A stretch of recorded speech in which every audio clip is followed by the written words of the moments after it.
Paprika Catering Company is proud to announce our 1-year anniversary. We want to thank you for your amazing support. You can find us at Stowe Street Cafe on Wednesdays from 5 to 8 with the most delicious empanadas. For catering, contact us at paprikacateringcompany@gmail.com. The Brady Farkas Show is produced and funded by WDEV and the Radio Vermont Group. We welcome listener feedback. Email your comments to wdev@radiovermont.com. The energy. We walked around for 35 minutes just in the parking lot looking for this car. The passion. UVM schedules the way they do to get as high a seed as possible in the NCAA tournament and to get as much tournament prep as they can because they're not going to get it from their league. The opinions on all your favorite teams. The organization should be taking care of Mac rather than Mac taking care of the organization. This is the Brady Farkas Show on WDEV AM, FM, and WDEVradio.com.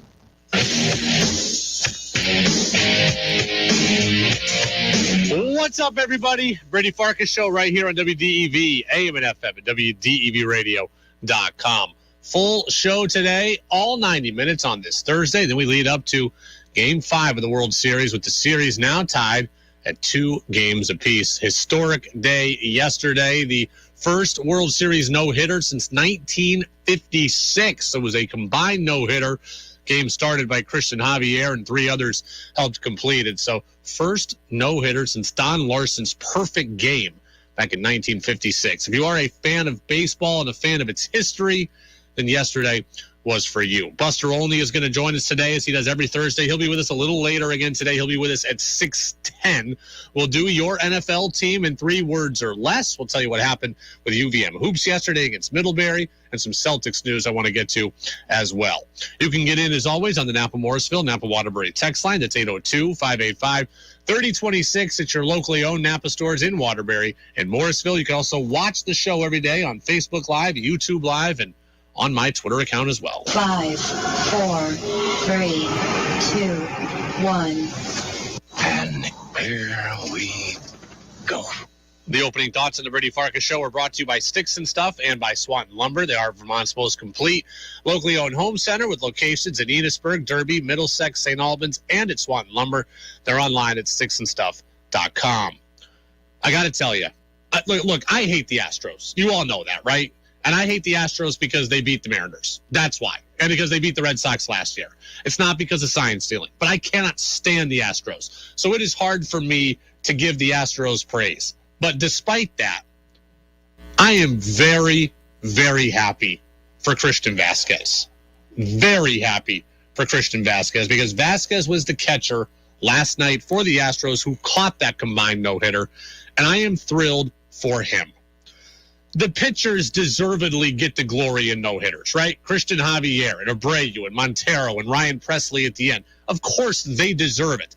But the catcher deserves some love, too.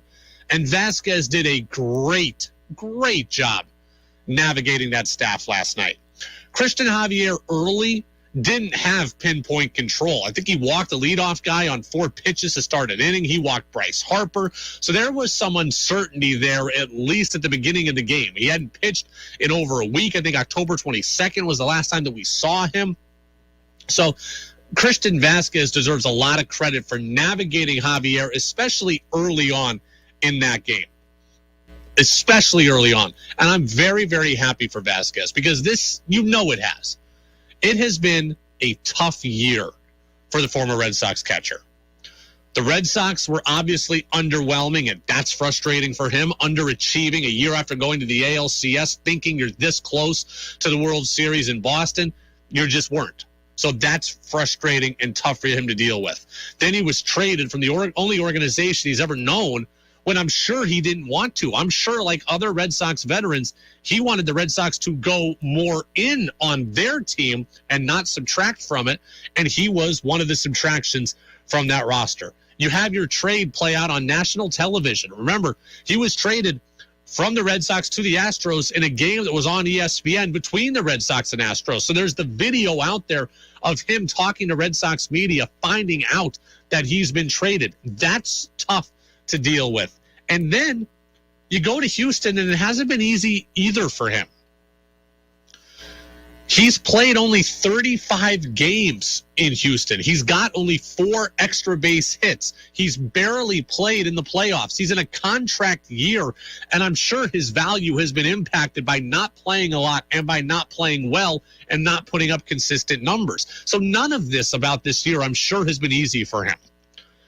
And I like to see good things happen to good people. So even though I hate the Astros, I loathe them, I am happy to see Christian Vasquez have some success last night. He waited his turn, he played when called upon, and he did a great job yesterday. And it was good to see a guy from this year's Red Sox team that was so disappointing. Good to see a guy from that team go out and have some success here on the biggest stage here in the World Series in October.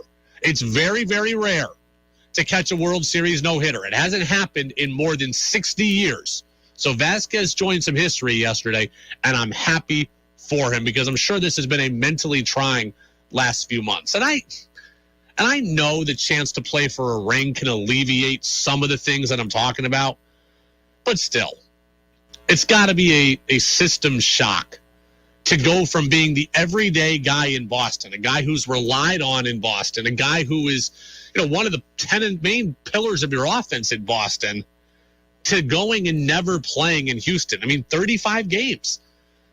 Christian Vasquez hasn't been a part-time player since 2018, and even in 2018, he played half the games with the Red Sox. I think he was splitting with Sandy Leon a lot that year, if I'm remembering correctly. This has got to be a tough year for Vasquez, and I was happy for him that he got that moment yesterday in the World Series, and he called a great game. He navigated a great game, and there was some traffic early, and he helped his young pitcher, Christian Javier, get through it. While I'm talking about Vasquez, I just want to get my Red Sox thought out of the way. Yesterday, I promised you all a Red Sox thought, and there was something that was on my mind, and it's about Chris Sale, and I just got to get this off my chest. So the other day, I think on Tuesday, it became official that Chris Sale is going to opt in to the final 2 years of his contract, the final 2 guaranteed years. I don't want to get way into it. There's a possibility it could be 3 years, but it's 2 guaranteed years worth a little more than $50 million. So Chris Sale is going to be in Boston for at least the next 2 years and at least a little more than $50 million. And that's fine. I expected Chris Sale to do that. I expected him to opt in. I'm not mad at him for opting in. But as a result of that, I don't ever want to hear Chris Sale drop a line to us ever again about how he doesn't feel like he helps the team and how he doesn't feel like he does enough and how he feels like dead weight. He had a chance to help the team. If he wanted to help the Red Sox, he could have opted out of his contract, right? There's 2 years and $50+ million left. He could have opted out and re-signed for 2 years and $24 million, 2 years and $30 million. He could have saved the Red Sox significant money this year and over the next 2, and he chose not to. And that, again, that is fine. That is his contractual right. So I am not even mad at him for doing it. Yes, his contract has been a disaster. Yes, he's been a disappointment. Yes, he's always hurt. I'm not mad at a player who wants to earn every dollar that they have coming to him. So I'm totally fine that he does it. But when you opt in, you then forfeit the right to lament to me about how you wish you were helping more. Chris Sale has gotten up at the podium for the last 3 years and has said all the right things. He's been accountable. He's been vulnerable. He's talked about how we wish he could do more. He has said all the right things. Well, you had a chance to follow up on those things. You had a chance to follow up on them. You had a chance to opt out and help the team, to give the team something, and instead you opted to help yourself. Not mad at you, but I don't want to hear you say things like this anymore. For their, again. It's been tough. There's no doubt. You guys have seen the timeline. You guys have almost lived it with me for a little bit. It's tough, and I don't want to be complacent. I don't want to say, oh, well, it happens. It does happen, but it doesn't change the fact that I'm not playing. I'm not helping my team. I'm as good of a sack of potatoes right now for this team, right? At least that would feed them. I'm doing literally nothing to help this team. And that sucks. I got a bunch of audio clips just like that, right? I've got a bunch of audio clips just like that, where Chris Sale says the right thing, where Chris Sale is accountable, where Chris Sale is vulnerable. Those kind of comments made me like Chris Sale. But I don't want to hear him anymore. You say you're not, I'm as good as a sack of potatoes. Then opt out of your contract. Help the team. I'm not asking you to play for 2 years and $2 million, but 2 years and $30 million, $15 million a year instead of $25 million a year. Okay, that extra $10 million a year could go towards bringing in Edwin Diaz as your bullpen arm. Could go towards getting Carlos Rodon as another ace starter. Could go towards bringing in a power hitting outfielder, a Japanese import. There's one of them. There's another good Japanese player coming over this year, a power hitting outfielder, I believe.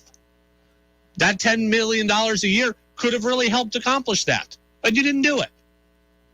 And you're allowed to not do it. But don't tell me you wished you could help more, because you just had a chance. So now you've got to go out and be a great pitcher again, because that is the only way you're going to help. You had a chance to do something for the organization when you've done nothing.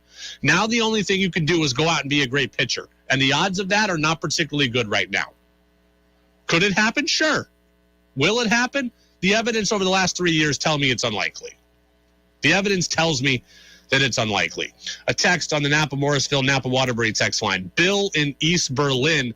Brady, I was hoping he would opt out. You're right, that money would have gone a long way.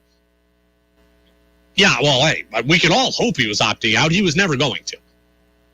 He was never going to. The Players Association wouldn't have let him do it. Okay, right. Like, the Players Association is in it for the good of the players. And what's good for the players is players making every dollar that they possibly can. What's good for the players is not ceding any power back to the owners. So if Chris Sale opted out and took less, he'd be sticking the middle finger right to his player association group. And they would not have liked that. Could he have done it? Sure. Would he have become public enemy number one? Probably. Is that a spot he wants to be in? I'm sure not. So he can do whatever he wants. Just don't tell me anymore that you are accountable and that you wish you could do something different. Because I don't want to hear it anymore, because you had the chance. You had the chance to do something to help the team aside from just being a good pitcher. Now you only can do things to help the team that involve you being a good pitcher. It is the Brady Farkas Show on WDEV, AM and FM, and WDEVradio.com. It's Thursday. I don't know if we're going to make this an every Thursday thing, if we're just going to do it once a week. But you all seem to be liking it a lot. I get a lot of compliments about this segment. Your NFL team in 3 words or less. Here's how we do it. We go conference. We do the one conference now, one conference in the 6 o'clock hour. We pick a division. We start there. And we just go in the order of the standings until we've gone through the whole league. We've done the AFC the last couple of weeks first. We're going to do the NFC to start. We're going to do the AFC today at about 6:30 sometime after Buster Olney. So let's get to it. All right, we're starting in the NFC. Your team in 3 words or less. We'll start in the NFC West, and we'll start with my Seattle Seahawks. 3 words or less, defensive turnaround. You want to talk about why this team is where they are right now, in first place, 5-3, winners of 3 straight. Look no further than a defensive turnaround. And look, Geno Smith has been great. He's a sneaky MVP candidate. He is a comeback player of the year right now, I'm sure, head and shoulders favorite. They run the ball well. But why are they 5-3? Why are they playing better? Because the defense has turned it around. First 5 weeks of the season, this was on track to be maybe the worst defense in NFL history. They gave up 45 points to the Detroit Lions. And the Lions had a good offense, but a lot of their numbers are inflated because they played the Seahawks. I mean, they got killed like weeks 2 through 5. Atlanta killed them. They couldn't stop anybody. Atlanta, who was supposed to be one of the worst teams in the league, just absolutely destroyed them. And then all of a sudden, the last 3 weeks, Arizona at home, who's always given them problems, they bottled up Kyler Murray, held him without a touchdown. win that game by double figures. They've got multiple takeaways.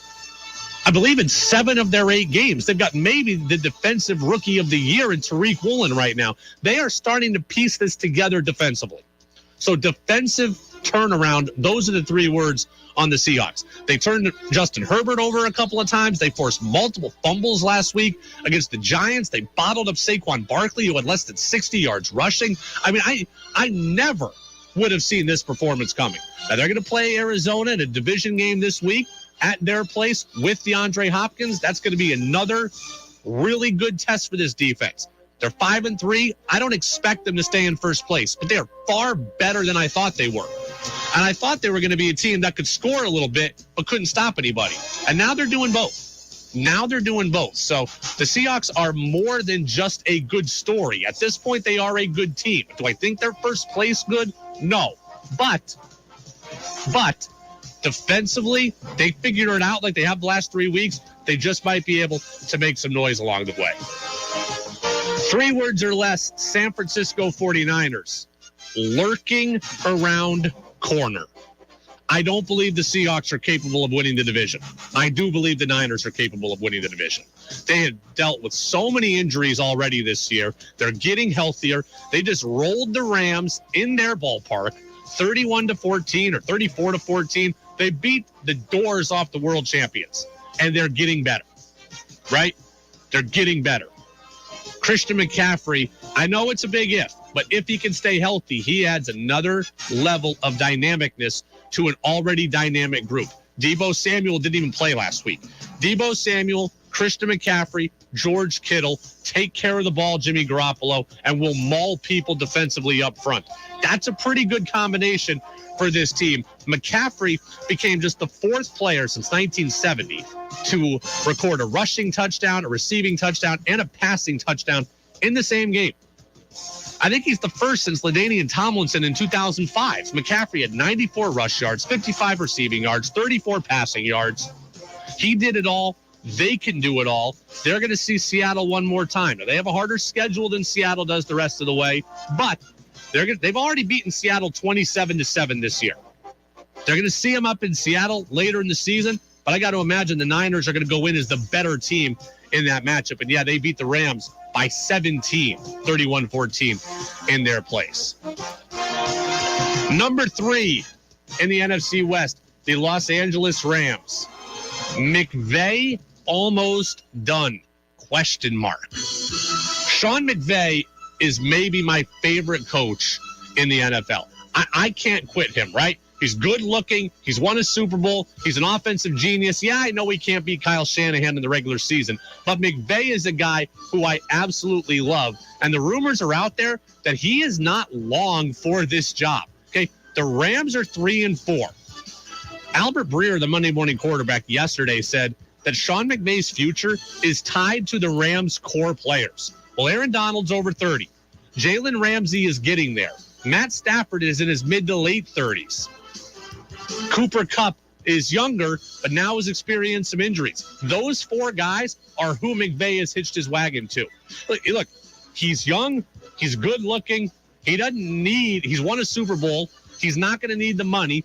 I don't see Sean McVay becoming Bill Belichick and becoming grizzled at the age of 70 doing this. He could stay out in L.A., hang out on the Fox set, become the next Jimmy Johnson, and live with his Ukrainian supermodel. Like, Sean McVay doesn't need to do this job forever. I didn't know it was going to be this quick. We heard retirement rumors for him in the offseason. Well, if he's hitching his wagon to 4 aging veteran superstars and the Rams are in cap hell behind it, we might be looking at one of the last runs here for this Rams group with Sean McVay.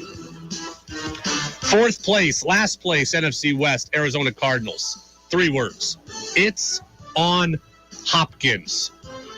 It's on DeAndre Hopkins. He caught 12 passes for 159 yards last week against Minnesota. And by the way, the Cardinals lost that game. But the Cardinals are going to go as far as Kyler Murray and DeAndre Hopkins can take them. Cardinals defense is not as good this year. 5 red zone touchdowns for the Vikings last week. Kyler has made some mistakes. They're going to need DeAndre Hopkins to help carry this team. I talked about Seattle shutting down Arizona a couple weeks ago. Hopkins didn't play. It's going to be a far different story on Sunday when he does. He is a truly transformational offensive talent, and he's a guy who can really elevate this offense. And he might be the guy to save Cliff Kingsbury's job. If he gets hurt or if he is bottled up, the Cardinals won't be able to do a whole lot. So DeAndre Hopkins comes with an awful lot of pressure on him. Dane in Rochester says, love 3 words or less. Thank you very much, Dane. NFC North, Minnesota Vikings, 3 words, division wrapped up. This one is over. The Minnesota Vikings right now are 3.5 games up on second place. In the NFL, that might as well be 15 games up in a Major League Baseball season. They've also got the tiebreaker on Green Bay as it stands because they already beat them earlier in the year. The Vikings are 6-1. It's no longer about winning the division, right? The Lions are horrible. The Bears are selling off parts. Despite getting a little bit better on the offense, they are selling off parts. So they're not a threat. Green Bay's 3-5. Minnesota's 6-1. They've beaten them once. They'll look to beat them again. This isn't about the division. This is about getting home field. This is about tracking down the Eagles and becoming the number 1 seed. I've had questions forever about Kirk Cousins, but maybe new head coach Kevin O'Connell has figured him out. They've got weapons. TJ Hawkinson they just acquired. Adam Thielen, Justin Jefferson, Dalvin Cook, Alexander Madison. The only thing they seem to be worried about in Minnesota is their kicker situation. You want to get that rectified because that can come bite you come playoff time. Now we go to the dregs of the NFC North. How about those Green Bay Packers who right now sit at 3-5? 3 words? Oh, yep, 3 words. It's time, Aaron. If not now, when? Okay? This is no longer like, we stubbed our toe in September. We got a lot of time left. We can figure it out.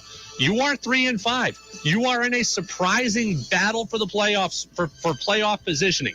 The NFC is not particularly good, so the Packers can still make the playoffs, but you've got to win games, obviously, in order to get there. Seattle is better than we thought. Atlanta is better than we thought. You are talking about being in the same breath as Carolina at this point. You've got to take the step sometime.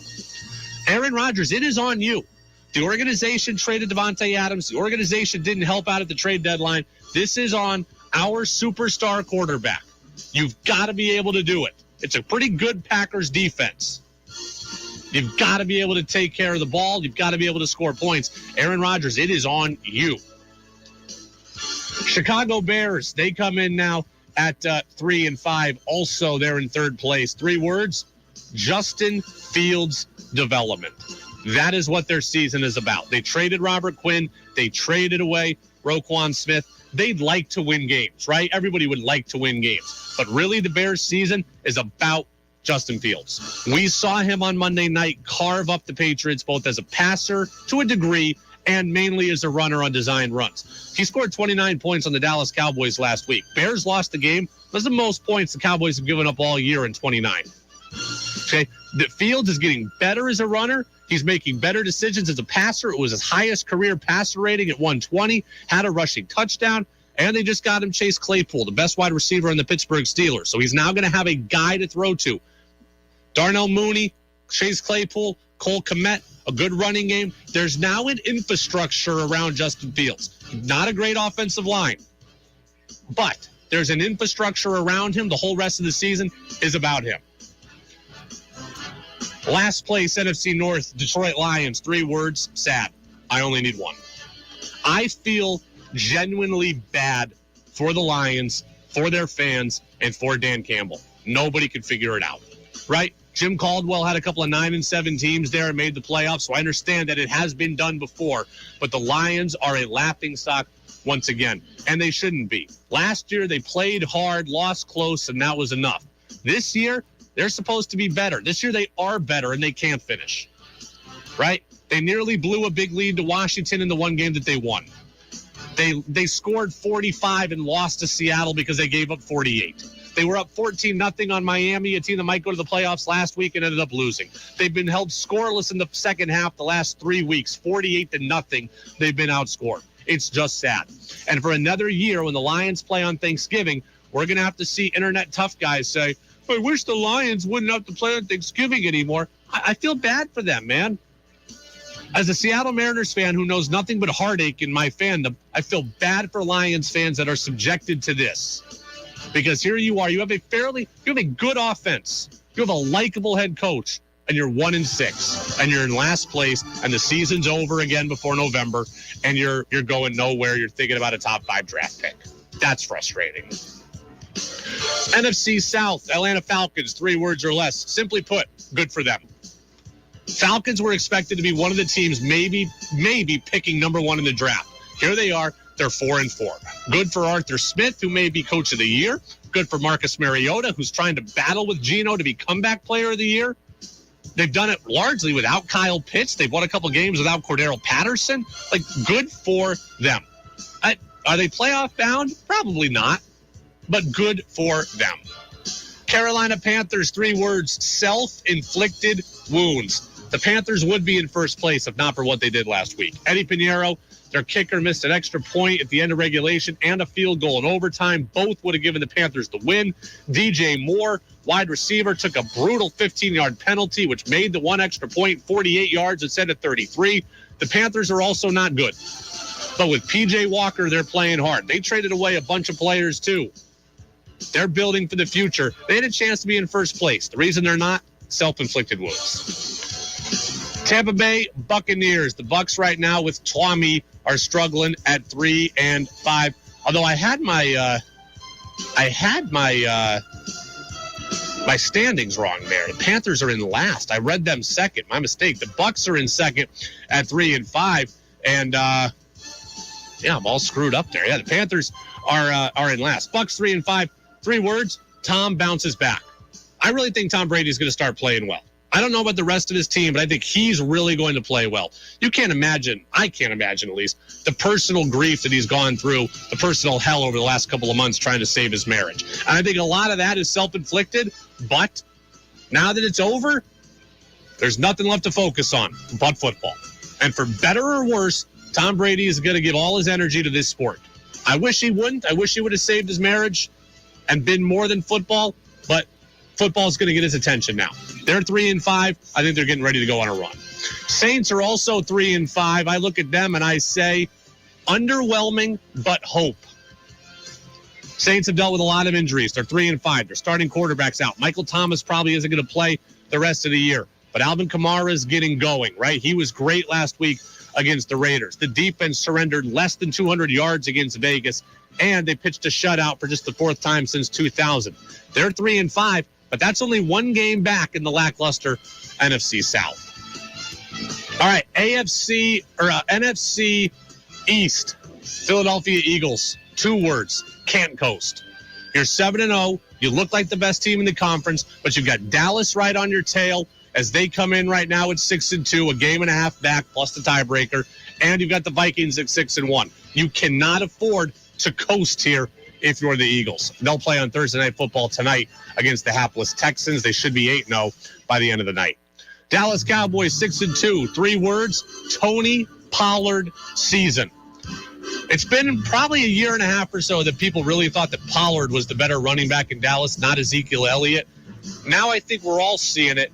Jerry Jones is the only one who's not. Elliott missed last week's game against Chicago. Pollard, 14 carries, 131 yards, 3 touchdowns. He is a stud. He can catch it out of the backfield. He's got good breakaway speed. I like Tony Pollard a lot.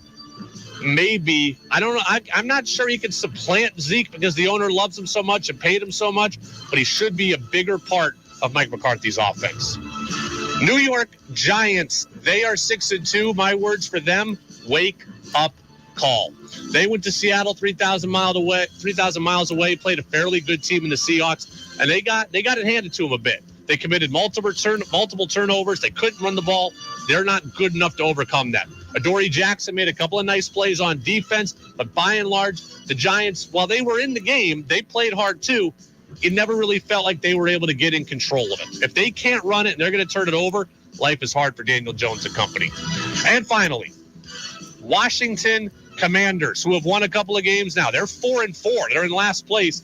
But the story for the Commanders is Snyder's more important. They've won a couple of games. That doesn't matter. The only thing that matters is that Daniel Snyder might sell the team. He's a black guy for the NFL. He's a black guy for the area of our nation's capital. People want him gone. He's not necessarily going to sell it, but he is exploring the idea of selling it, and that is more important than any couple of games that Taylor Heineke wins. That's 3 words or less NFC style. We'll do the AFC at about 6:30. Buster Olney from ESPN going to talk World Series with us next on the Brady Farkas Show on WDEV AM and FM. 96.1 WDEV FM Warren, 96.5 W243 AT Barrie, 98.3 W252 CU Montpelier, AM 550 WDEV Waterbury. This is CBS News on the Hour, sponsored by Dell Small Business. I'm Monica Ricks in New York. Is rallying voters out west ahead of midterms and spoke to students today in Albuquerque, New Mexico about student debt relief. I'm never going to apologize for helping working middle-class families as they recover from the economic crisis created by a pandemic. Mr. Biden heads to California next. In Florida, Democrats are losing the Hispanic. CBS's Christian Benavides is in Miami. Florida Democrat Debbie Mukersel-Powell has a cautionary tale for her party. Elected to the U.S. House in 2018, she lost her seat 2 years later when her majority Latino community took a hard turn to the right. It was a combination of factors, but misinformation absolutely was part of the reason. Mukersel-Powell points to a GOP-financed campaign, spreading fears Democrats will bring the policies of socialist countries that many Latinos fled. John Fetterman still pounding the pavement in Pennsylvania despite suffering a stroke just a few months ago. But he tells CBS News he's been transparent about it and he is more than fit to run. I would say we have shown more and showed more kinds of medical evaluation, more than virtually anyone, unless you're running for the president. More of his interview tonight on CBS Evening News. North Korea fired at least 6 more missiles today, including an intercontinental ballistic missile that triggered evacuation warnings in northern Japan. It's the latest in a series of launches this week. Grain has been allowed to leave Ukraine again. 7 ships left Black Sea ports today. Ukraine says that it has agreed not to use the shipping lanes for military operations, but it says that is nothing new. Russia has now returned to the grain deal after suspending its participation after an attack on Russian military ships. CBS's Cameron McCormick there at the Pentagon. The FBI is now warning of possible threats to synagogues in New Jersey amid a wave of high-profile anti-Semitic incidents. More now from CBS's Matt Piper. Days after Brooklyn Nets star Kyrie Irving posted a link to a film that contained anti-Jewish tropes, the 30-year-old is responding this way. I take my full responsibility. But NBA Commissioner Adam Silver, who's Jewish, says he is disappointed that Irving has not said that he's sorry. Irving says he is not anti-Semitic. It's not that I don't believe in the Holocaust. I never said that. House Speaker Nancy Pelosi's husband, Paul, has been released from the hospital nearly a week after he was attacked at his home. The news comes as federal authorities confirmed the man accused of assaulting him was in the country illegally from Canada. This is CBS News. Dell Technologies Early Black Friday starts now with 48% off business PCs powered by 12th Gen Intel Core processors. Call 877-ASK-DELL. Why wait to save? Dell Technologies Black Friday event arrives early with select deals on top tech to power business productivity. The savings start now with up to 48% off performance business PCs powered by 12th Gen Intel Core processors. Don't forget special pricing on the latest monitors, docks, and accessories, including free shipping on everything. Call a Dell Technologies advisor at 877-ASK-DELL for Black Friday deals. That's 877-ASK-DELL. Sail with American Queen Voyages, where history comes alive and discovery runs deep. Enriching adventures await in North America's mighty rivers, Great Lakes, oceans, and expeditions to the wilds of Alaska. Visit American Queen Voyages at aqvoyages.com, cruising North America now. Call 844-744-0794 or contact your travel professional. American Queen Voyages. Discovery runs deep. A massive collection of memorabilia goes up for auction today in London. What have you done with those flags? Want to slip your hands into the gloves worn by Darth Vader in the first Star Wars film? Yours for an estimated sale price of around $100,000. There's a helmet worn by Sean Connery as James Bond and Christopher Reeve's Superman suit. Some of these items acquired for a pittance at the time by crew members, says auctioneer Stephen Lane. Going back 20, 30 years ago, really, there was no thought about there being an intrinsic value for these artifacts. There is now. The 500 lots could fetch a total of $12 million. Vicky Barker, CBS News, London. Well, Elon Musk said Twitter wouldn't allow anyone who'd been banned from the platform to return right away, but Kanye West is back. He posted his first tweet overnight after a string of anti-Semitic posts got him boosted last month. It was just a picture of NBA star Kyrie Irving, who's also taking heat for an Attic post. Monica Ricks, CBS News. Want Brady to hear your opinion on the sports stories of the day? Text in at 802-585-3026. Now it's back to the Brady Farkas Show on WDEV AM, FM, and WDEVradio.com. Welcome back in, Brady Farkas Show, right here on WDEV AM and FM, WDEVradio.com. Couple of people already texting in the break again saying they love 3 words or less. One guy tried to tell me that I counted my words wrong, but no, I was right when we went back over it one more time. And then Alex in Moncton says on Tony Pollard, he's a lot of things, but he's not great in pass protection. That's something Ezekiel Elliott does do very well. Alex, I believe you. I don't claim to watch every Dallas Cowboys game. I know that when the Patriots play the Cowboys, and they did that twice in the last 3 years, when Tony Pollard's on the field, I am very worried about what he can do with the ball in his hands. So I'm not aware of his pass blocking deficiencies, but I do know that Ezekiel Elliott is a good pass blocker, and that's fair. I did say I don't think that he's going to supplant Zeke, but I do think he could be a bigger part of their offense. All right, we got Buster Olney now, actually, a couple of minutes early here. Buster and I were going to talk at about 6:10, but we've got World Series action coming up at 7 o'clock, and Buster's a part of those broadcasts right here on WDEV. The first pitch is just after 8. It's 2-2 in the series between the Astros and the Phillies.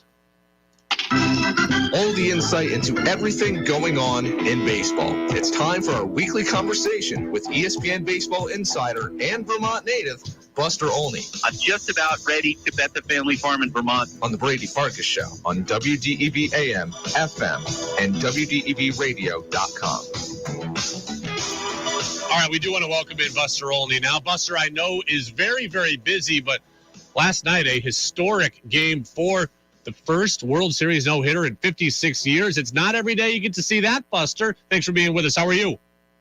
I'm doing great. I'm still kind of recovering from the whiplash that we experienced in Game 3 and 4. Yeah. It's complete opposite, different perspective. Maybe it was appropriate that we had Miles Teller, the star of Whiplash, at the ballpark the last 2 nights, because that certainly was what we experienced. That is baseball for sure, right? You can have 5 home runs one day, and the next night you can get no hits. I mean, not every day you see a World Series no-hitter, Buster. It's been quite a long time. It was pretty impressive yesterday by Christian Javier and others. Yeah, and,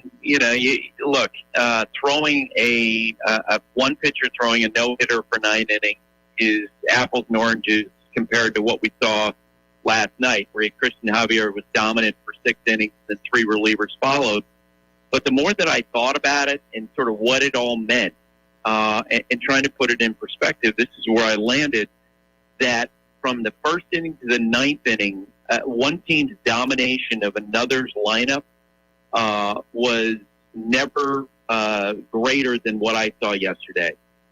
Because, as you know, in a lot of no-hitters, it always feels like there are 1, 2, or 3 moments when you're wondering, boy, will that ball get down, or will that ball hit in the gap, be caught, and it'll be run down by an outfielder. An infielder will make a sterling play. Brady, there was none of that last night. Yeah. There wasn't a moment where, it looked like the Phillies squared up a ball, put a ball in play. And in fact, my colleague Sarah Lang, had a stat on a podcast that I do this morning in which she mentioned that the expected batting average based on the contact, the exit velocity, the trajectory of the ball leaving the bat, the expected batting average for the Phillies last night was .081. That is the lowest in baseball postseason history since they started tracking those sort of numbers. So, he actually had some numbers backing up what we saw, and that was a Phillies lineup, which was so dominant the night before. 5 homers off Lance McCullers Jr., struggling to catch up to Christian Javier's fastball, and then not able to do any damage against the 3 relievers who followed him. It was remarkable to see a lineup that good in their home park in the World Series dominated in that way. If we're looking for a Red Sox connection to this World Series, it is Christian Vasquez. So I thought it was awesome yesterday that Vasquez was the catcher in the no-hitter. And, it hasn't gone the way I expected it would for Vasquez in Houston. I understand Martin Maldonado is an elite defender, and he knows that pitching staff well. So I'm not surprised that he is playing more than Vasquez, but I am surprised how little Vasquez has contributed since being acquired. So I thought it was a nice moment for him yesterday. Are you surprised that he hasn't played that much there? No, I'm not, because I knew, how much Dusty Baker values Maldonado, how much the Astros pitchers valued an established catcher. In fact, mid-season, there were all these rumors that maybe the Astros would be involved in conversations with the Cubs about Wilson Contreras. And I know from talking to Dusty, that wasn't going to happen unless Contreras was brought in as a designated hitter, because they just love Maldonado so much. And I give Vasquez a lot of credit in this. And you remember that deal was consummated when the Red Sox were in Houston. Yeah. So when Vasquez met with Dusty actually told us the story yesterday. He said to him, he said, look, I get it. You're in this situation where you're about to become a free agent. It's a huge year for you. But Maldonado's, he's very highly respected. He's our guy. So you're not going to play as much. And Dusty said that Christian could not have handled it better and was all in on the days that he played. He was all in on the days that he didn't play. He was completely supportive, and he clearly developed this great working relationship with Christian Javier, who sort of became, his personal pitcher, so to speak. And I was excited for Christian, known him for a long time, and I talked to him right after the game on the field last night, and I know how much he loves catching and how much he will appreciate being the second catcher in the history of the World Series to catch a no-hitter, the first being Yogi Berra. Yeah. He's also a savvy veteran, so that when I asked him the question, okay, who has the momentum in this World Series now, the look on his face to me was like, hey, dork, there is no momentum in this World Series. What are you kidding? It's an even World Series. It's been a great World Series so far. And Vasquez, it was neat to see him have that moment. I do wonder, and Eduardo Perez was really pitching this on our broadcast last night. In Eduardo's mind, he'd start Vasquez at DH because his at-bats were good last night. Yeah. And Dusty Baker's looking for one more hitter to round out that lineup. Maybe that'll be something we'll see in Game 5. Buster Olney, ESPN MLB Insider, with us here on the Brady Farkas Show on WDEV, AM and FM, and WDEVradio.com. Luckily, we're not in this position, but Thursday Night Football tonight is between Philly and Houston as well. Now, that game is going to be in Houston, but I am curious, what would have happened if Thursday Night Football and the World Series were supposed to be in Philly? What is protocol when something like that happens? And I don't know the proximity of the ballparks to each other. Maybe parking's not an issue. Maybe they're right next door. But I was wondering, what would have happened if both these events are supposed to happen at the same time? Yeah, basically the two stadiums are right next to each other. And it would have been mayhem. And we were talking about in our broadcast group, oh, my God, if the Phillies win the World Series here on Thursday night, what is this place going to be like? And we were anticipating we might be waiting at the ballpark a long time to get out because we think that, the crowds, you mentioned the extra potential complication of having a football there. Look, they would have had 1 million cops. They would have anticipated all kinds of stuff. And I got to tell you, some part of me was a little bit relieved that this series is going back to Houston, because I can't imagine what the city's going to be, especially in our area around our downtown hotel that we're staying at, if the Phillies had clinched tonight. But that's not going to be the case. Instead, we're down to a best of 3. Yeah, Game 5 is coming up tonight just a little while from now on our airwaves. 7 o'clock coverage, 8 o'clock-ish is the first pitch.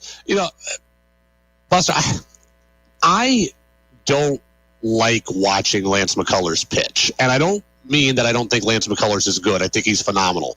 But I hate all the breaking balls. And you and Sarah Langs had the post out the other day that McCullers had thrown 109 pitches to left-handed batters in this postseason, had only thrown 2 fastballs. And Lance McCullers throws 95 miles an hour.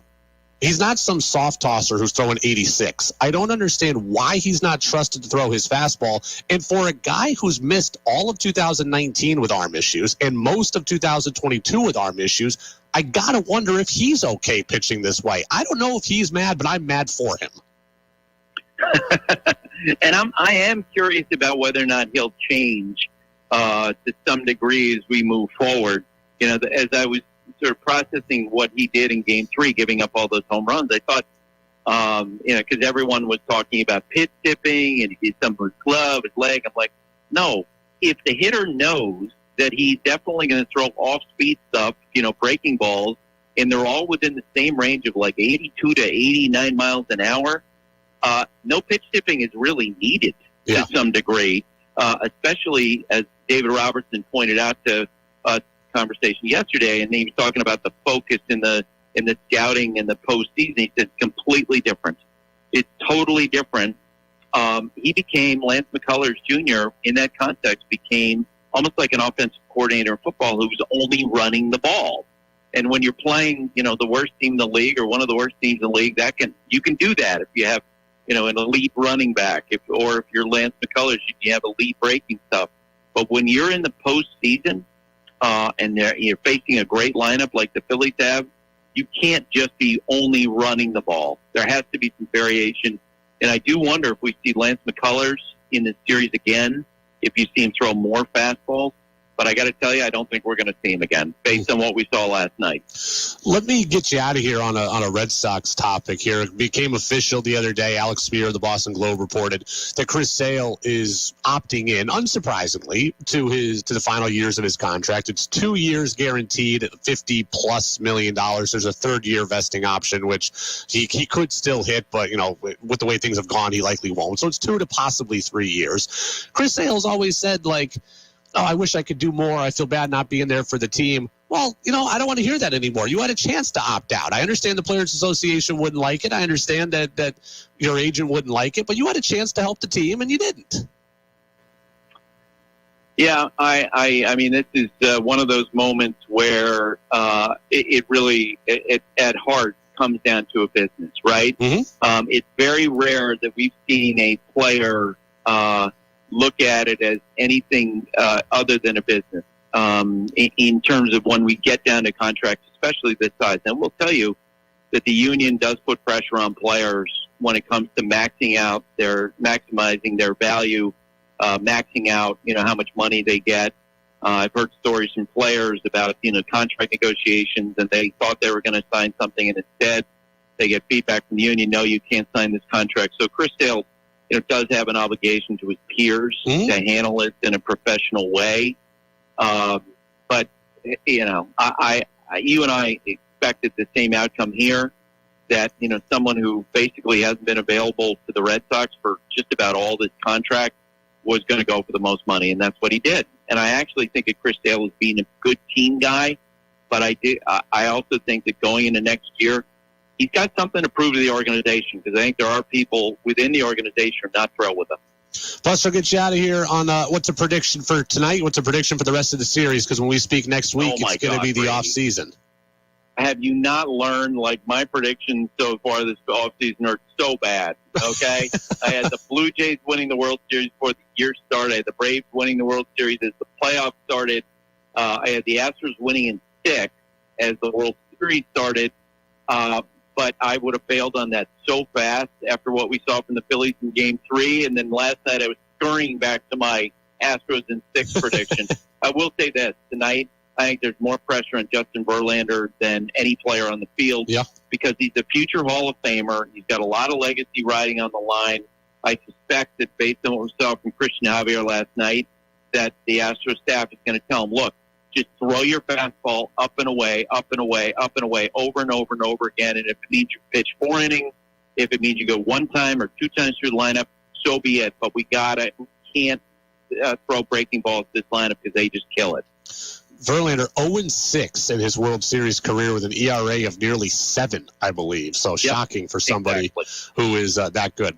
Buster Olney, appreciate your time as always. Enjoy the game. We'll look forward to hearing you again in the pregame show here on our station on DEV. Loved your interview yesterday with Rob Manfred. I appreciate it. Thanks so much, Brady. Absolutely. Buster's got to get to it 40 minutes away from our broadcast, from his broadcast starting on DEV. Grateful for Buster's time as always. So, look, Buster says what I said about Chris Sale, that he was never going to opt out. That's fine.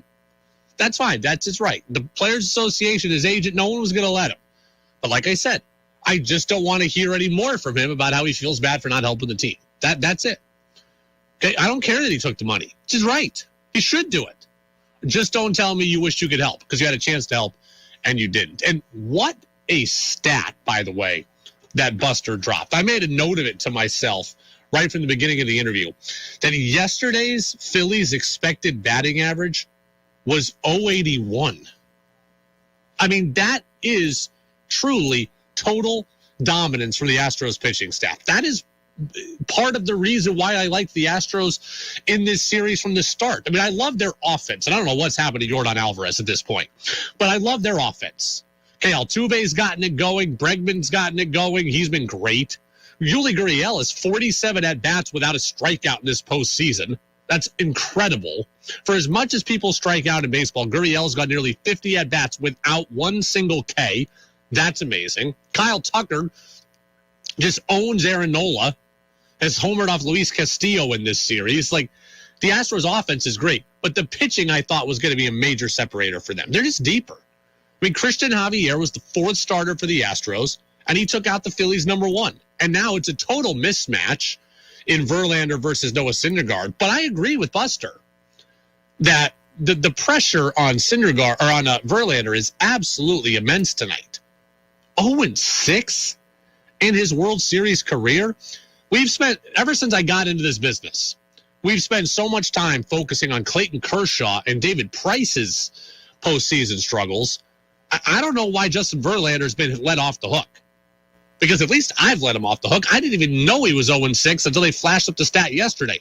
I know it's been, it's not like Kershaw where it was every year. Verlander's had a bunch of different, like, his World Series appearances are in 3 different decades. 2006, 2018 or so, and then 2019, and then now, I mean, so yeah, it spans a little more time, but 0-6 is 0-6. My gut tells me the Astros will roll tonight. My gut tells me even if Verlander struggles, they're going to find a way to just pummel Syndergaard. That's just what I think. And I know I know Vasquez rolled his eyes at Buster. I do believe in momentum in baseball. I get it. Momentum is the next day starting pitcher. I understand that. And yes, maybe Christian Javier proved it after what the Phillies did on Tuesday. I understand that. And there's a lot to that. But I just believe in momentum in baseball. And I believe the Astros have it. They know they're going home. They know the final game of the year in Philly is tonight. They know that Philly's probably going to be playing with a little bit of pressure back against the wall. I just think that what happened last night, coupled with the pressure on Philly today to win in their own building, that to me, I got to think that the Astros have the momentum. It's the Brady Farkas Show on WDEV, AM and FM, WDEVradio.com. A couple people have asked about my ankles, so let me give an update on this. I sprained it very, very badly on Tuesday night. I am in a lot of pain still, but I got to give a massive shout out to our listeners. And one listener in particular, like, I started out the show yesterday talking about how I can barely walk, and that's really still the case. I wasn't even going to discuss my ankle yesterday, by the way. I thought some of you might just get a laugh, which is why I threw it in right at the beginning of the show. But the listeners stepped up, and a lot of people were wishing me good luck, telling me to feel better, offering me some remedies. One listener actually came to the station and brought me stuff for my ankle. I've never been a part of something like this before, where a listener wants to help out a host that much. Someone brought me a cryo cuff, which I have never even heard of. Basically, look, it's more complex than this, but basically it's a walking boot that you kind of pump ice water into, and it acts as a constant icing agent. There's no ice bag to wrestle with, no bandage you have to deal with, no leakage, no nothing. And you can kind of just pump it up and do it all over again. So basically you can ice constantly throughout the day. This person also brought me a compression sock to help get rid of inflammation, which I have worn most of the day and I'm wearing right now. This is one of the things I love about this station. This is one of the things I love about this state, is people stepping up, because not everybody does this. Nobody had to do this. I mentioned my ankle just so you all would get a laugh. I don't have a problem getting a laugh at my own expense. And I figure, hey, let's take 5 minutes to not inundate you with statistics and tell you about what happened in my life. I thought you might find it funny that I was injured. One of you stepped up and came to the station to bring me stuff. That is, I appreciate that immensely, because you didn't have to do that, and not everybody would do it. And this equipment, by the way, feels particularly expensive. I feel like I'm not worthy of it, but I do appreciate it. As for how it's all going today, it's rough today. Now, I will say this stuff that I've been using from this listener, my swelling is down. My swelling, it's not gone, but it is down. There's a lot of purple setting in on my foot, and I think that's actually probably a good thing. And the fact that it's happening so quickly is probably a good thing also. I think I am healing, but it's very hard to walk. I wore sandals today because I couldn't fit my shoes on over my foot comfortably. I think that was a mistake. It's not comfortable to try to walk like this with sandals. My issue is my foot fully flexing. That is where it really hurts. Like if you took your wrist and moved it up and down, the hinge there, that is what hurts on my foot really, really badly. It hurts to walk because when you walk, your foot is going to fully hinge like that, and the pressure is going to become on the hinge. That is where my foot hurts. Like that is where it is killing me. I cannot fully flex my foot. If I try to put my toes completely out, the hinge hurts. If I try to bring my toes completely to me, the hinge hurts. So walking up the stairs is tough. Walking down the stairs is tough. Walking down the street is tough. None of this feels good. I don't believe that anything is broken, but I'm really hoping that all this stuff works right to get me suitable to go to the Patriots game on Sunday. I am going no matter what, but it's a 10 to 15 minute walk from where the train drops off to the stadium, and there's significant flights of stairs to get from level 1 to level 2. So all I'm hoping is that I'm good enough to go to that and be functional. I could handle being in pain. I could handle, what I'm going through now. I don't want this to be the case on Sunday. So I'm going to keep using this cryo cuff for the next few days and this compression sock and hope that the pain subsides. But yeah, if any of you are physical therapists or doctors out there, basically the hinge on my foot, that is where I'm experiencing the most pain. And that is, like I can shuffle because if I don't have to flex my foot and move it like that, I can do okay. Walking and trying to walk is very, very difficult. I do appreciate our great listeners, though. I appreciate our great listeners and the one specifically who really tried to help me. Text says, Brady, didn't the Phillies have the momentum after game 3? Yes, that's what Buster was saying. And that's why I'm saying I get it that yesterday is a perfect example of momentum is the next day starting pitcher. I just believe in it. As somebody who played and could feel the wheels coming off at times, I think momentum exists. Now, I was a mentally small player, and I'm old enough now to admit that and accept that. So professional athletes might not feel it as much as I did. But I just think you look at it now, the Astros beat your number 1 pitcher with their number 4. That gives them a check. They've got their number 1 going against your number 4 or 5. That gives them a check. They know that you're tight because you got no hit. They know you're tight because this is your last game at home for the entire year. They have the confidence in that they're going home for the next 2 and can possibly win it on their turf.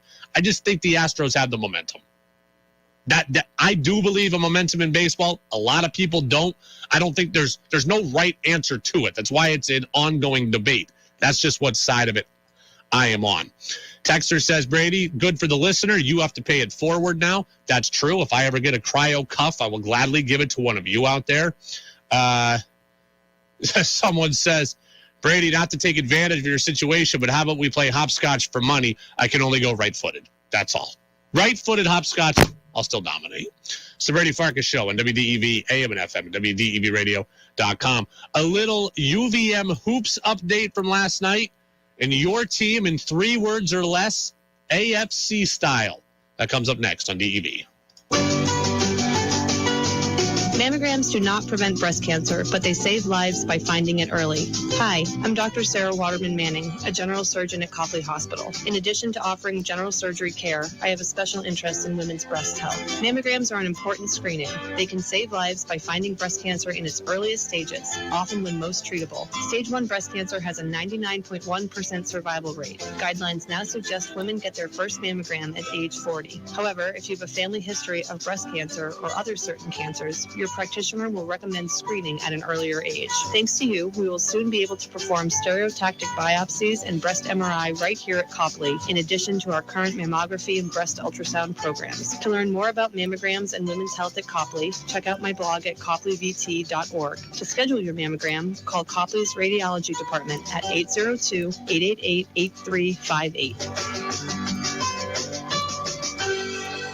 For all your printing needs this holiday, Staples has you covered. I need custom printed holiday cards for my one-of-a-kind business. Staples has you covered. It's beginning to look a lot like I need custom party invites, fast. I need cards for everyone who gave me a hand this year, without spending an arm and a leg. Staples has you covered with personalized holiday cards and invites. And now save 40% on custom holiday cards and invitations. For everything you need printed, go to Staples, the working and learning store. In-store and online, ends 12/17. Exclusions and restrictions apply. Sail with American Queen Voyages, where history comes alive and discovery runs deep.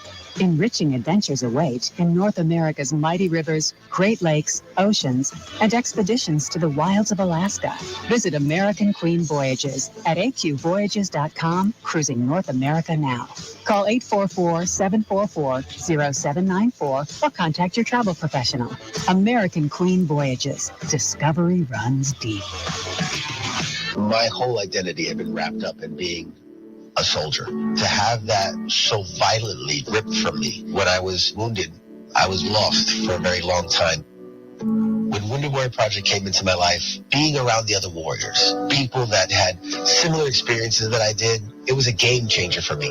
Having King join the group, that was the beginning of a really good friendship. It's a good time. I first heard about Wounded Warrior Project through CQ, and at first I was kind of like, I don't know if I qualify. But having been a part of it, kind of taught me that it's not just the wounds that you can see, but it's those that you can't. When you do something like a peer support group with Wounded Warrior Project and come together from different walks of life, man, the growth is incredible. If not for Wounded Warrior Project, I really don't think that I'd be here today. See how we help warriors combat stigma at woundedwarriorproject.org/combat stigma. Rise and shine with WTEV Sunday mornings. Begin the day at 6 with Joel Nasman and 2 hours of classical music, followed by the Takeout with Major Gary. A casual discussion of politics, policy, and pop culture. Then it's Jane Pauley and CBS Sunday Morning with stories about the arts, music, nature, and entertainment. The morning concludes with Sunday Morning Swing Time, an hour of swing tunes. Join us Sunday mornings on WDEV AM and FM and streaming at WDEVradio.com. Hey, everybody, I'm Lee Cattell. Have your lunch with Brady Farkas and me weekdays on the Midday News Service. The latest local news, Brady's sports report, Roger Hill updates from the Forecast Center, plus business, interviews, and breaking news as it happens. The Midday News Service, weekdays during the noon hour on Vermont's news and sports leader, WDEV FM and AM. Streamed at WDEVradio.com. The Brady Farkas Show now has an interactive text line, so reach out now at 802-585-3026. Now it's back to the Brady Farkas Show on WDEV AM, FM, and WDEVradio.com.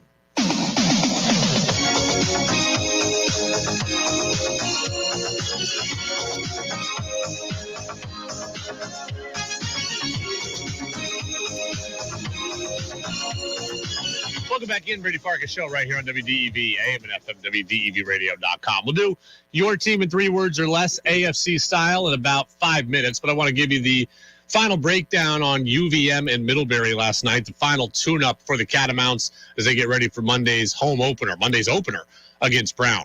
UVM won last night 79-62. I'll tell you a couple of things here, a couple of takeaways on this. Really, a lot of what we talked about over the last week came to fruition yesterday. Like a lot of what we talked about happened. I said I thought Middlebury would play well early. Middlebury is a very, very good Division III program. They could beat a lot of D2 programs, and I imagine they could really give St. Mike's a run for their money. If they played St. Mike's 10 times, I bet you they could win 5. They are very, very good. So I thought Middlebury would play well. I did not think they were going to be a pushover. When UVM plays Linden State or Johnson State, they're going to win those games by 45. Winning by 17 feels kind of appropriate for playing Middlebury. Given where you are in the season, given that Dylan Penn wasn't playing, it felt like winning by 17, that feels right. So I'm not alarmed at what the final score was. I thought Middlebury would play well. I thought they'd play well early, and they did. They were only down 8 at the half. So I think Middlebury deserves a lot of credit. As for UVM and talking points that we had around the Catamounts, there was a couple that we got dead on. Number one, I told you yesterday, I want Finn Sullivan to score 13 points a game this year. I laid out my scoring averages that I want to see, right? Dylan Penn, 16, Aaron Deloney, 14, Finn Sullivan, 13, and Finn Sullivan scored 13 points in 21 minutes. Ding, ding, ding. 5 of 9 from the floor. He had 6 total rebounds. He only had 1 assist. He could have been better there as the primary ball handler, but Finn Sullivan did exactly what I would expect. 13 points, and only in 21 minutes. If he plays 34 minutes, he probably gets 18 points, and now is above my projection. So Finn Sullivan doing exactly what we talked about. The second thing I told you about that I wanted to see was TJ Hurley, right? We mentioned it yesterday about this time. It's really difficult for freshmen at UVM to contribute because the program is so upperclassmen heavy and has been so good. There's just not minutes for young players. Well, TJ Hurley, I think, is going to get minutes. I think he's got a chance to really contribute, and contribute he did yesterday. 21 points. He led the way. He played 20 minutes. He had 21 points. He was 4 of 8 from 3, 8 of 13 from the floor. It's not always going to look like that. He might not always play 20 minutes, but he is a guy who is going to get opportunities to play, and play well he did last night, and his head coach recognized it. Yeah, I mean, he really, since he's been here this summer, it's like he'd been in our program for, like he was a veteran. Like he's got a great feel and just knows how to play. And we play pretty common sense basketball. Yeah, he's going to be a great player for us. And we've known that since basically he stepped on camp. Well, TJ Hurley was great, and his teammates were talking about him after the game as well. 21 points, 8 of 13 shooting. Absolutely phenomenal yesterday. Other things we saw that we talked about, some of them didn't go as well. Aaron Deloney had only 8 points yesterday. Now, again, he only played 21 minutes. So if he played 30 minutes, he might get to the 14 points that I asked for. That's perfectly fair. But I told you that guys that burn white hot can tend to be way up and way down. 26 points, he lights it up in the first scrimmage game, goes 5 of 5 from 3. Yesterday goes 2 of 5, 3 of 6 from the floor. Doesn't get to the free throw line at all. You got to find a way to be consistent. Again, I asked for 14 points a game. If he played enough minutes, he probably would have gotten there. So I'm not really crushing him for it, but it's just you need to know that it's not always going to, like, you can't be that guy, 28 one day and 2 the next. And he ended up with, he ended up with 8. And I'd like to see him at 14. Rebounding is a problem, right? They don't have Ryan Davis. Their big guys are not necessarily traditional big guys. Rebounding was a problem. UVM tied Middlebury College in rebounding. That cannot happen. 40 rebounds on each side, 16 offensive rebounds for Middlebury. If Middlebury can get 16 offensive rebounds, what do you think USC is going to do to them in a week and a half? You cannot have that, right? Part of what has made UVM so good is their ability to control the glass and their ability to limit power conference teams to big shot to one shot. That is why they've had chances to win NCAA tournament games.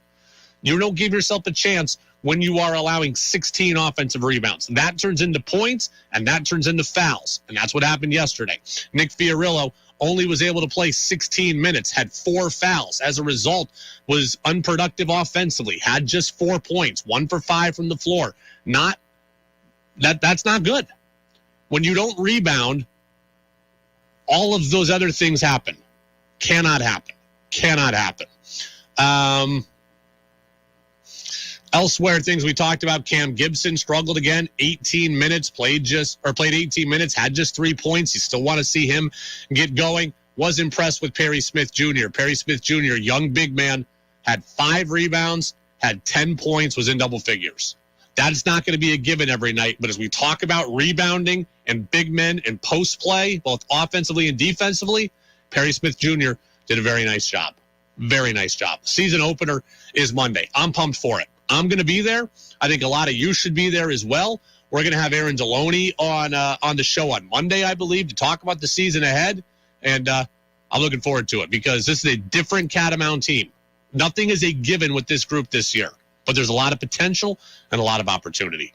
Your team in 3 words or less, AFC style.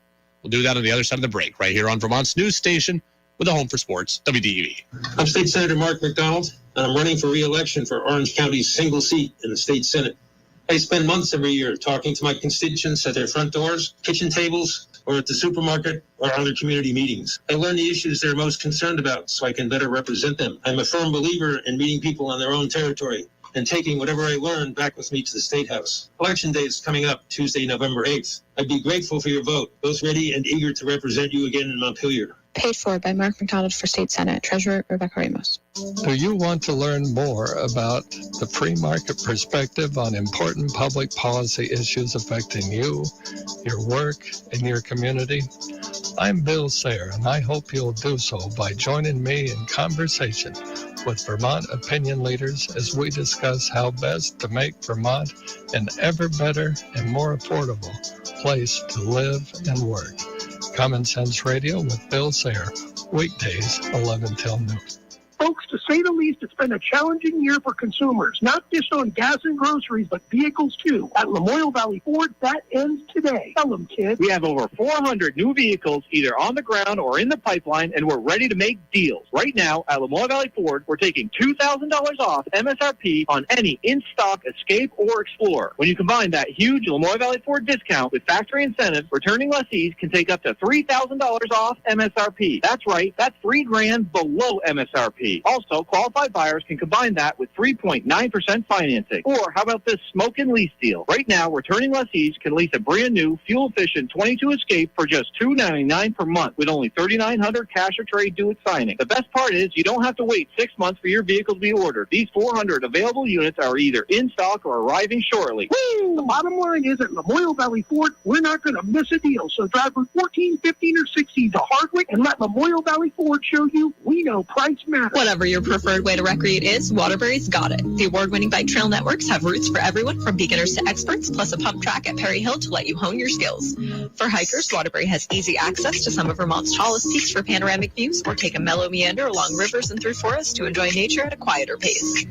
Plus, you can explore the waters of Waterbury with some paddling or fishing, or try your hand at a round of disc golf. Waterbury is a giant outdoor playground, and the ways to play are limitless. Learn more at discoverwaterbury.com/recreation. Hello, my name is Craig Cameron. I am the founder of All Points Wellness, Acupuncture, and Massage Therapy. I'm excited to welcome you to my practice here in Waterbury.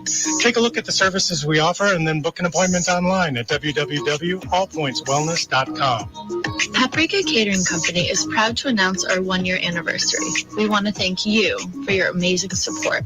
You can find us at Stowe Street Cafe on Wednesdays from 5 to 8 with the most delicious empanadas. For catering, contact us at paprikacateringcompany@gmail.com. New England Municipal Resource Center, NEMRIC, proudly supporting local government, local businesses, and WDEV. For some people, all they need to know about weather is the high temperature for the day. But if you're one of those people who really wants to understand the hows and whys of weather, especially here in the Green Mountain State, then Roger Hill's Weather Classroom podcast is for you. Some of the topics I'll explore are the types of precipitation, global temperature averages, and tropical cyclones. Roger Hill's Weather Classroom podcast is available at WDEVradio.com, Apple and Google Podcasts, Spotify, and Amazon Music. Think you know sports better than Brady does? Text in with your thoughts at 802-585-3026. Now it's back to the Brady Farkas Show on WDEV AM, FM, and WDEVradio.com.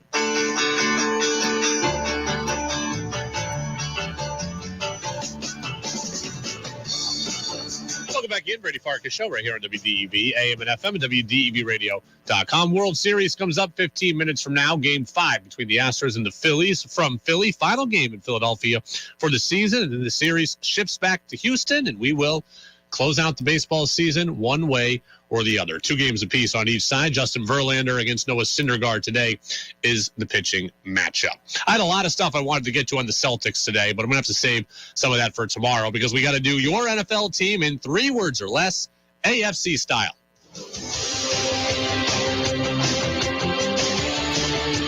All right, we started with the NFC West last time, so we're going to start with the AFC West as well. I'm going to go right to the Kansas City Chiefs. Number 1, 3 words or less, still a contender. I really wanted to say still a title contender, but that would be 4 words. Still a contender. They're getting lost in the shuffle just a little bit, and they shouldn't be, right? Buffalo is phenomenal. Philly looks really good. Dallas looks exciting. There are a couple of up-and-coming teams that look good. We all love Lamar Jackson.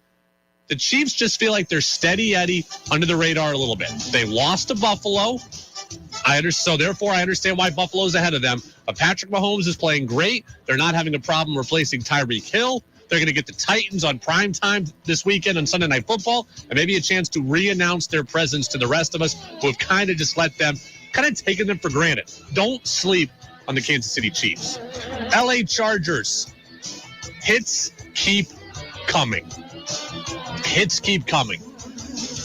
It's just always something with this team, right? A couple years ago, it was they couldn't kick field goals. Then when they couldn't win late, they couldn't close out in the fourth quarter. Now they're just very injured. J.C. Jackson's out for the year. Nick Bosa's out, or Joey Bosa. Whichever Bosa they've got, Joey's out. They've got Keenan Allen, who suffered a setback. He's out. Mike Williams looks unlikely to play this week. They've got a tasty matchup with Atlanta this week, where Atlanta's 32nd in the NFL in passing defense, and I don't know who beside Austin Eckler Justin Herbert's going to throw to. The hits just keep on coming. This should be a layup win for them, and it's not going to be because they're the Chargers, and life is just constantly made difficult. Denver Broncos. Russ not happy. That's more of a question than a comment. How could he be? How could Russell Wilson be happy right now? Look, this is what he wanted, right? He wanted to leave the run-first offense and defensive-first approach of Pete Carroll, and he wanted to go to a place where he could sling it. Well, he got that. He got a head coach that he likes in Nathaniel Hackett. He got a bunch of weapons, and now his team has traded away one of its best defensive players in Bradley Chubb. They're under 500. They can barely score, and all the meantime, he's got to watch the Seahawks be 5-3 and Geno Smith be an MVP candidate. I cannot imagine that Russell Wilson is all that thrilled. He's a pretty upbeat person, at least publicly, very faithful person, so he tends to always see the positive. You will never know that he's unhappy, but he's got to be looking in the mirror going, damn, what did I sign up for here? Las Vegas Raiders. McDaniels a Patriot? Question mark. Is Josh McDaniels going to get fired after 1 year? I mean, the Raiders right now are absolutely a disaster. They had a golden opportunity last week to go into New Orleans and win against an underwhelming Saints team, and they not only got beat, they got beat 24-0. Coming off of a bye, they got shut out 24-0. They're 0-4 on the road. Derek Carr got benched in this game in the favor of Jarrett Stidham. They're 2-5. They're hanging on by a thread. McDaniels appears to be hanging on by a thread. Patriots need a true offensive coordinator. Could we get yet another Josh McDaniels in New England? I don't know. Not yet, but don't rule it out. Don't rule it out. Let's move over to the AFC North. Baltimore Ravens are in first place there. They currently sit at 5-3. up and down. The Ravens are up and down right now. It's kind of one step forward, one step back. Lamar Jackson's phenomenal. MVP caliber season individually. But they, again, are dealing with injuries, right? There's been injuries to J.K. Dobbins in the run game. They just lost Rashad Bateman, their best receiver for the year. Mark Andrews has dealt with some injuries. They go and acquire Roquan Smith, though. They're allowing, I think, the 9th most yards in the NFL. Well, Roquan Smith leads the NFL in tackles. That's a good thing. Defense gets some help. Offense takes a hit. And now Deshaun Jackson is being brought up in the practice squad and is likely going to play for the Ravens on Monday night. Isn't Deshaun Jackson like 47 years old? This is what we're down to now for Baltimore. It's a league of attrition, and Baltimore's offense has taken a big hit. Defense should get better. Offense, though, will remain a work in progress. Cincinnati Bengals. Inexcusable clunker. Only needed 2 words. The Bengals were throttled by the Browns on Monday Night Football. Throttled, 32-13. The Bengals had gotten hot. Their offense had been a lot better. And we were starting to think of them as that Super Bowl darling team from a week ago. And they got beat by a very, very average to below average Browns team. A team that the Patriots smoked like by 3 touchdowns. They got beat by nearly 3 touchdowns. That's inexcusable. Okay, I understand teams are going to lose games. I understand it's the NFL and it's any given Sunday and anybody can win. I do get that. But if you're going to be the Super Bowl team that we think you are or we think you can be, you can't be putting up a clunker like that on prime time with an extra day of preparation. You can't do it. 32-13, you made Jacoby Brissett and Nick Chubb look like Hall of Famers. Nick Chubb might be one. Jacoby Brissett is not. Jamar Chase is out for a couple of weeks. They got to figure out a way to score without big play number 1 wideout. 4-4 for the Bengals. Yeah, they're still very much in the race in what is proving to be a more mediocre and wide open AFC than we thought. But you can't be doing that. As for those Browns, water treading necessary. The Browns are 3-5. In my mind, they're out of it, but they're not officially out of it. And Deshaun Watson is now just a couple of weeks away from returning. We don't have to like it. We don't have to support it, but it is the truth. Deshaun Watson will be back after 12 games. And his first game is going to be against the Houston Texans. So if they can hang around, and I don't know what Deshaun Watson's going to look like, right? It's going to be a long time without him playing football. Didn't play football in 2021. Won't have played for the first 12 weeks here. The crowds are going to be brutal on him. So I don't know what Deshaun Watson's going to look like. But if you go into week 12 or week 13 when he comes back at 6-6, that would be something that would at least give you a reason to watch towards the end of the year. Pittsburgh Steelers. Can Pickett improve? Much like the Chicago Bears, the record no longer matters. The only thing that matters is the development of the quarterback. Harder to do that when you just took away his weapon in Chase Claypool, but Kenny Pickett's improvement is all this team has to look forward to right now. They had 6 sacks last week taken, 11 quarterback hits taken against Philly. He fumbled and had a pick in the 4th quarter. He's got to be better, and they need him to be better, because if they want to have Steelers Dynasty 2.0, where it's a decade-long run of success, Kenny Pickett's going to have to figure it out. Text says, love 3 words or less. Good refresher on teams before the upcoming games. And, I appreciate that text very much. AFC South, Tennessee Titans are in first place. My question, my 3 words, has anyone noticed? The AFC South is very much the forgotten division of the NFL, right? It's the forgotten division of the NFL. It's in the South for the most part. College football's bigger there than pro football. So their own fans care more about college. It's nothing but mediocre teams at best, usually. So I don't spend a whole lot of time worrying about the AFC South. The Titans have won 5 games in a row. They won last week without their starting quarterback. Ryan Tannehill didn't play. Malik Willis did. Derrick Henry ran for over 200 yards. The Titans only threw 10 passes. They've won 5 straight. Has anybody noticed? They're going to take on the Chiefs on Sunday night. Get a chance to notice them now. Indianapolis Colts, 3 words or less. Last gasp efforts. This is it for Frank Reich. Frank Reich is on his last legs here. He's trying to keep his job. He's fired his offensive coordinator ahead of this matchup with the Patriots. He's changed out his starting quarterback to bring in, to get rid of Matt Ryan. They're going to go into Foxborough this week with all kinds of injury concerns. Jonathan Taylor looks like he's not going to play. They traded Nyheim Hines. So Frank Reich feels like a little bit like dead man walking. And now he's doing everything he can to maybe buy himself a little more time. Jaguars, they're in last place. Time for Lawrence. It's time for Trevor Lawrence. Okay? I get it. You went to a bad situation. You're in year 2. You're midway through year 2. You're 5-20 as a starter. You've seen some improvements statistically. You got to finish some things. The Jags have spent money for you. They have an easier schedule by virtue of being in last place. You play in the worst division. You're 5-20. You turn it over a couple of times against Denver last week in a game you could have won in London, after falling a yard short against the Giants the week before that. Houston Texans. I take that back. The Jags aren't in last place. The Texans are in last place. 3 words, World Series instead. If you're in Houston, don't watch football tonight. Watch baseball. That team has a much better chance to win. AFC East, we round it out here. Buffalo, title favorite. That's it. 2 words, all I needed. Josh Allen struggled last week, had a couple of picks against Green Bay. They still won by 10 points. They're the best team in football, and they're getting better because Tre'Davious White just started his countdown to come back at defensive back, one of the best in the league. Miami Dolphins, 3 words, going all in. They're all in on this season. They're doing everything they can. Tyreek Hill is on pace for 2,000 yards receiving. He had 188 yards last week. Jalen Waddle had 2 touchdowns last week. Now they've got Bradley Chubb. They are going for it. I like Tua more than a lot of you do. We'll see if he can steer this ship to the playoffs because they've got the pieces around him to get there. New York Jets, reality check.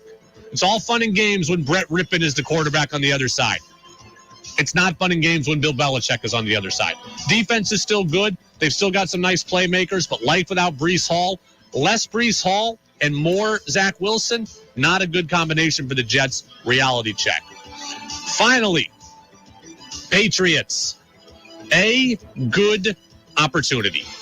Patriots are average. They're 4-4, but they get the weakening Colts and then the Jets again, and they could be 6-4 by the end of that time. Through 10 games, the Patriots could be 6-4. I don't think they're great. I do think they're very, very average, but they have a chance to be right in the throes of serious playoff contention after the next 2 weeks. You got to find a way to finish it. I'm going to be in Foxborough on Sunday and see the Colts game firsthand. I'll be interested in seeing what they look like. That's your NFL team in 3 words or less, AFC style. We do that every week. Thursday is kind of the day we've landed on, but we do that every single week, and we will continue to do it because it continues to get good feedback. Go download the podcast, Apple Podcasts, Spotify, and WDEVradio.com. Buster Olney was with us. The interview is there already. I spoke to Cam Ellsworth of Norwich Hockey in the midday news service. Spoke to him, too. That interview also there. World Series Baseball Game 5 is next on DEV. Hi, this is Ashley LaFeria, and I'm a registered nurse and long-term care coordinator